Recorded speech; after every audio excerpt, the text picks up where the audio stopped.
O pardan ustiga turib qolibdi-yu bu soch. Sekin olib tashlaymiz sochingizni mana. Mana, bunga rozi bo'lasan. Bo'ldi, rahmat. Doktor shu qulog'imda nimadir bor-da, shu 3 kundan beri shiqir-shiqir qilyapti, shuni ko'rib bering. Bo'ldi, hozir bittada bartaraf qilib beramiz, xudo xolasa. Qani qimirlamaymiz? Mana quloqni ko'raylikchi.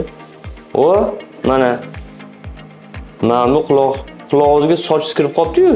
Ha, hozir soch olib tashlaymiz-da. Lekin akkuratni qimirlamaymiz. Hozir. Hozircha. O, ana. bo'lar ekanmi? To'xtab qoldimi deydi. Unisini ko'ramiz. O pardan ustiga turib qolibdi-yu bu soch. Sekin olib tashlaymiz sochingizni mana. Mana, bunga rozi bo'lasan. Bo'ldi, rahmat. Yo'qoldi lekin. Yo'qoldimi? Yo'q. Ana pardaga soch tegib chiqib turadi. Agar sizlar qulog'ingizga ham sochingizga kirib qolsa, mana shunday qishqir qiladi. Shuning uchun albatta lolga borib ko'rininglar.